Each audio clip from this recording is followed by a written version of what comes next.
Hey everybody, today we are going to take a look at some work that I did in Las Vegas with the Fuji x100F using off-camera flash at the Neon Museum. This is one of my favorite places on earth. I've always wanted to go there, and I was so happy to finally get to go there recently. But before we get started on that, don't forget that I have a fantastic podcast, and you should definitely check it out. It's called Photobomb. It's available anywhere that podcasts are found. It's all about photography, and, well, it's kind of fun as well. So you should definitely check it out, Photobomb, available anywhere that you can find a podcast. Now, I did another video before this one where I show the street photography stuff that I did in Las Vegas with my Fuji, but this one is going to be more about the off-camera flash work. I get people asking me all the time about how to use off-camera flash and is it really viable with the Fuji? It absolutely is with the Fuji x100F.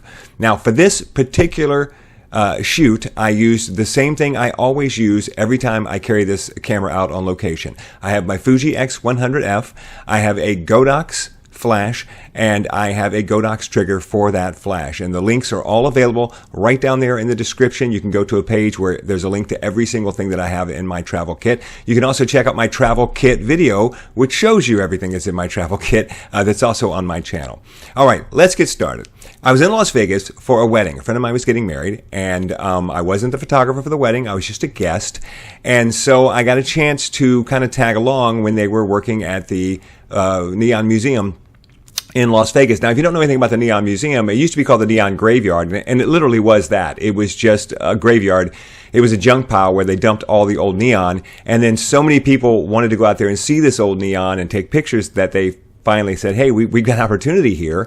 So they collected the best stuff and they put it into an area where you can go and you can take pictures and you can tour it. It's very, very cool. And I'm a big Las Vegas fan, so I always wanted to go there.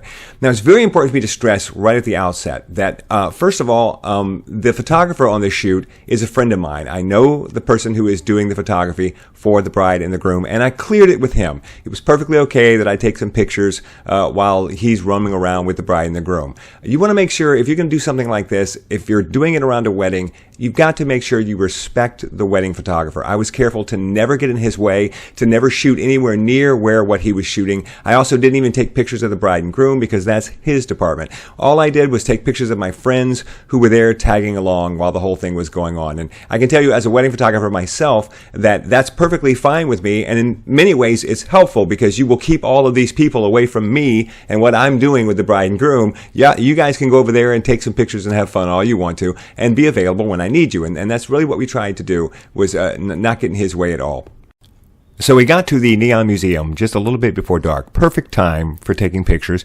And you can see here in the video that my friend shot while we were there that I'm just carrying my Fuji x100F, my Godox flash, and my Godox trigger. That's all I had. I've got my kit strung over my shoulder, but the whole time I was there, this was all I used, was these three devices. And when you consider that the flash and the trigger together cost about $120, it's really amazing what you can do with it when combined with this small little travel camera in a place like the Neon Museum.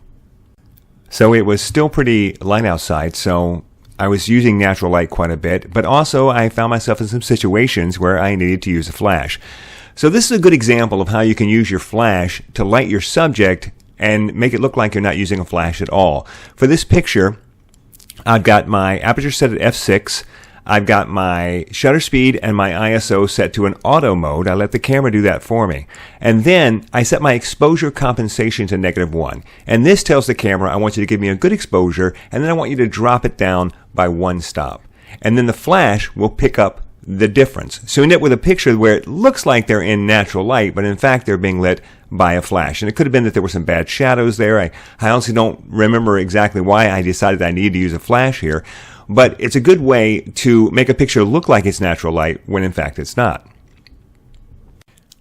A few minutes later, you can see that I have abandoned using the exposure compensation, probably because I was underexposing so much in order to bring out some of the blue sky that I decided it would just be easier to go ahead and set everything up manually and stay in those settings for a few minutes.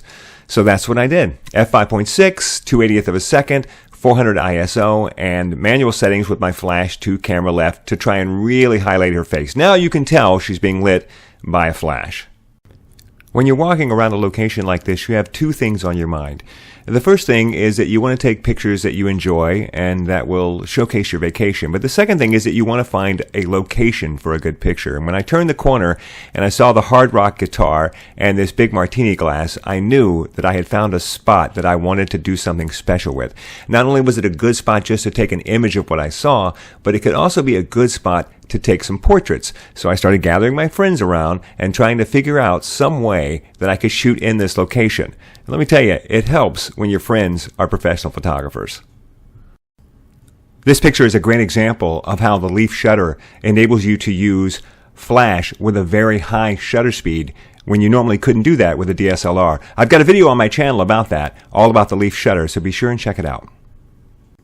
Here you can see Kira and I trying to work out exactly how we want to frame up this picture of this couple. And again, I can't tell you how much fun it is to go out with this little camera and try and create something special and have photography friends, even if they're just hobbyists or amateurs along with you, because everyone always has something to contribute. And it takes some of the pressure off you, and it makes the whole thing just more fun. I also want to point out that most of what you're seeing here is straight out of camera.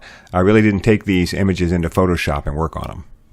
So now night is starting to set in, and we're getting to that time of the day, which is my favorite time of the day for shooting photography, because you get that sunset sky, that blue sky. And now I'm rushing because we're running out of time and I want to get a few more pictures. So I'm bouncing back and forth between seeing spots where I can take pictures of my friends and seeing spots where I can just take pictures of the neon, which I love. And believe me, there's plenty to take pictures of at the Neon Museum in Las Vegas. So I had time for one more round with my friends. I found a nice little spot and a sign that I liked, and I set them up. And you can see here that I'm still using my auto modes. I shot manual just for a couple of pictures earlier before the sun went down, and then I went right back to shooting in the auto modes and just using exposure compensation. I want to be able to set my aperture myself, and I want to be able to set my exposure compensation to make it brighter or darker so that my flash has more effect. But other than that, I typically don't care what the shutter speed and the ISO are set to, as long as they stay within the parameters that I've set inside the camera's settings. And you can set your camera up any way that you like, and you can go check out my video, which will tell you how I set up mine. So that's it. I hope you enjoyed this little snapshot into what you can do with the Fuji X100F and off-camera flash on location. You can really do a lot. It's a great little camera, and the leaf shutter gives you some possibilities that you don't get with other cameras. Be sure and follow me on Instagram. Be sure and listen to my podcast, and please subscribe to my channel, because I make a lot of videos, not just about the Fuji, but about all things photography, and I'd really love it if you'd subscribe. And comment below. If you have any questions, I try to answer every question that comes my way. Thanks for watching.